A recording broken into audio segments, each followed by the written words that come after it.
নমস্কার বন্ধুরা, knowledge academy চ্যানেলের পক্ষ থেকে আপনাদের সকলকে জানাই স্বাগত। 1 এপ্রিল ভারত সরকার ভারতে একটি অ্যাপ্লিকেশন লঞ্চ করেছিল যার নাম হলো আরোগ্য সেতু। এই অ্যাপটি কোভিড-19 ট্র্যাকার অ্যাপ। মানে এই অ্যাপটি একটি অ্যাপ্লিকেশনের মাধ্যমে বলবে যদি আপনি বাইরে থাকেন তাহলে এই অ্যাপটি একটি নোটিফিকেশনের মাধ্যমে বলবে যে আপনার আশেপাশে করোনা ভাইরাস সংক্রান্ত কোনো ব্যক্তি আছে কি না। আর যদি থেকে থাকে তাহলে এখানে আপনাকে টিপসও দেওয়া হবে আপনাকে কতটুকু দূরে থাকতে হবে।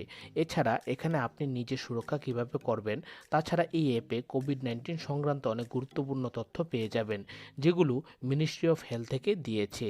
তাছাড়া এই অ্যাপটি আপনাকে এটিও বলবে যে আপনি করোনা ভাইরাস থেকে কতটুকু সেফ। তো আজকে আমরা এই বিষয়ে কথা বলবো, এই অ্যাপটি সম্বন্ধে ডিটেলসে, এই অ্যাপটি কিভাবে কাজ করে, এই অ্যাপটিকে কিভাবে ব্যবহার করবেন। তো আসুন ভিডিওটি শুরু করা যাক। ভিডিওটি শুরু করার আগে আপনাদের কাছে একটি ছোট্ট অনুরোধ, যদি ভিডিওটি ভালো লেগে থাকে তাহলে ভিডিওটিকে লাইক এবং শেয়ার করুন এবং এই চ্যানেলটিকে সাবস্ক্রাইব করুন, সাথে বেল আইকনটিকে প্রেস করুন যাতে এই চ্যানেলে আপলোড হওয়া সমস্ত রকম নোটিফিকেশন আপনাদের কাছে পৌঁছতে পারে।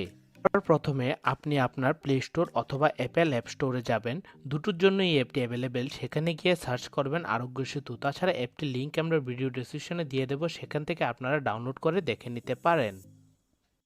তো বন্ধুরা, এই অ্যাপটি কিভাবে কাজ করে তা আমরা এখন আলোচনা করে নিচ্ছি। অ্যাপসটি ডাউনলোড করার পর আপনারা অ্যাপসটিকে ওপেন করবেন। ওপেন করার পর এখানে আপনারা 11টি ল্যাঙ্গুয়েজ দেখতে পাবেন। সেখান থেকে আপনারা আপনাদের ল্যাঙ্গুয়েজ সিলেক্ট করে নেবেন। তারপর এখানে কিছু গাইডলাইন আসবে, সেগুলো পড়ে নেবেন। গাইডলাইন পড়ার পর আপনারা মনে রাখতে হবে আপনার ব্লুটুথ এবং জিপিএস কিন্তু অন রাখতে হবে এই অ্যাপসটিকে পরিচালনা করার জন্য।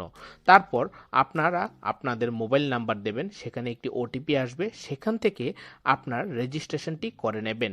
রেজিস্ট্রেশন করার পর বন্ধুরা আপনারা এখান থেকে সেলফ অ্যাসেসমেন্ট করে নিতে পারেন। এক্ষেত্রে সেলফ অ্যাসেসমেন্ট করার জন্য কিছু বেসিক প্রশ্ন জিজ্ঞাসা করা হবে আপনাকে। এগুলোর ভিত্তিতে আপনি কি আক্রান্ত বা পজিটিভ বা নেগেটিভ সেটা আপনারা পেয়ে যাবেন। তাছাড়া আপনি যদি কোনো ইনফেক্টেড পার্সনের সংস্পর্শে এসে পড়েন তাহলে কিন্তু আপনি এই অ্যাপসটির মাধ্যমে নোটিফিকেশন পেয়ে যাবেন। তাছাড়া ওভারঅল ডিসকাস করলে এই অ্যাপসটি কিন্তু সবচেয়ে ভালো অ্যাপস। তাই বন্ধুরা আপনাদের সকলের কাছে অনুরোধ করব এই অ্যাপসটি সকলের কাছে শেয়ার করার জন্য এবং নিজেরাও ডাউনলোড করে নেবেন। তো বন্ধুরা, আশা করি ভিডিওটি ভালো লেগে থাকবে। ভিডিওটি ভালো লেগে থাকলে ভিডিওটিকে লাইক এবং শেয়ার করুন এবং এই চ্যানেলটিকে সাবস্ক্রাইব করুন। দেখা হবে পরবর্তী ভিডিওতে। ধন্যবাদ।